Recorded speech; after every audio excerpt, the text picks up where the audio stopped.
What's up, y'all? This is Jidenna, aka The Classic Man. You're watching Redtv. Keep watching it and feel the heat.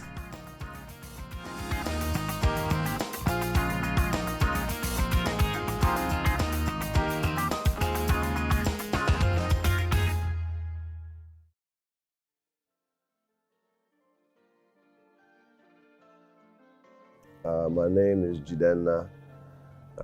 I was born actually in the States only because my dad made damn sure I had a blue passport. But as soon as I was born, I was brought right back here. I grew up in Enugu. My early childhood was spent here. Then I moved to the States.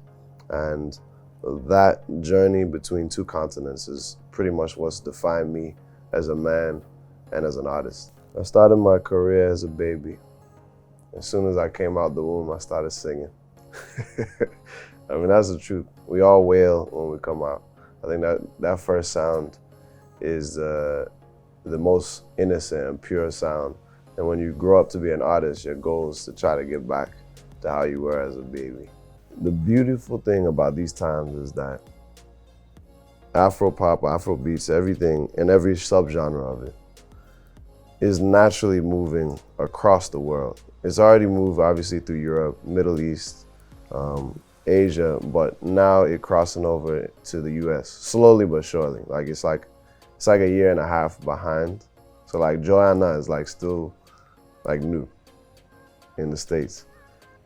What I think we need though, here and abroad, is our institutions. Like Nigerian artists need publishing, they deserve it, from real agencies that really collect the royalties.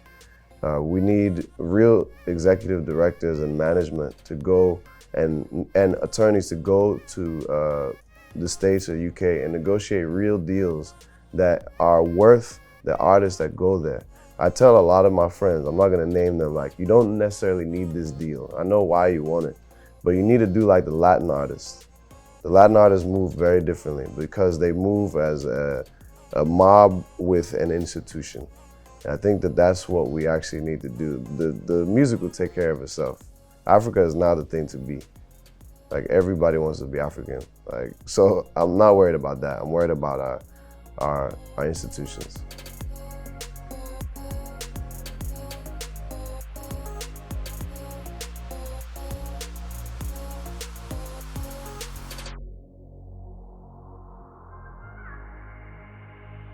Once you recognize you're divine, your worth will grow. Your economic worth only grows if spiritually you believe you have power. Because everything's an illusion. Money, your state of mind connects to how much your economic worth is. That's the thing I'm fighting for. For some people, this is a job. For other people, this is a career. For me, it's a crusade. And I'm okay dying with what I'm doing every day. Yeah, before every performance, I box a little bit. Even if I don't have my gloves and my tape, I just box and do shadow boxing. I pray privately. I pray with my crew. I always give thanks and pour libations to the ancestors, and that's every show. So that's actually how I make the music too. I have a shrine in the studio, and I pour out, depending on who I'm talking to. Like, I always ask people to write songs with me. Whether it's Pac, whether it's Bob, whether it's Fela. And I go to the shrine, I go to Marley's house.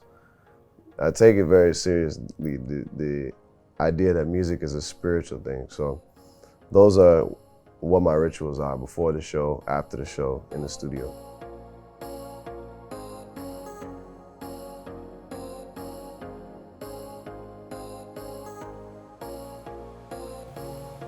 These are my top 3 that I actually tried to mix and match between.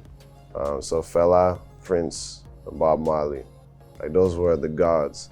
They were all before my time, but I always go back to them anytime I want to feel like I need to know where the root of all this music thing comes from. After that though, I grew up in hip hop, dance hall generation, so You know, it was Jay-Z, Nas, Kanye, Lil Wayne, all these rappers. And then, you know, we had our revolution. And so you'd see like P Squared, then you see D'banj and like all the ones in our generation that were before T.Y. and the WizKids. So that was the movement for me. But I always go back to the old gods. Speaking specifically about the alternative music scene, I'd say that what I hope it grows into is a scene that continues to speak about the actual issues that are going on in Nigeria, like the sufferation that exists, and speaks truth to power. That's what we need right now. Like I don't understand. Like we have to get in a state where our leaders, so-called leaders, our head of state, is listening and hearing the demands of people, and it's the artist's job to do that. That's what we're supposed to do. That's what Fela did, and now we all speak truth to power. That's what I'm hoping, because otherwise then we're just like blowing air, you know. In Nigeria, I'm still trying to figure out certain artists like Odunsi and Santi, and like it's interesting because Lady Donnelly, like it was in the Diaspora that we rated them before they were even popping here, because they went streaming, and because of the mixture of the sounds, we related to it in a way. And the whole alternative scene, even abroad, is something that's popping. Like you see like trap artists looking like more grungy and whatnot. Like, so what they're doing makes sense. I have an artist on my album, Gold Link, and he would fit in right next to those artists that I just explained. I'm also excited though about like the young pop acts like Rema. Like he's just getting started, and that kid is like so talented for real. So there's a lot of like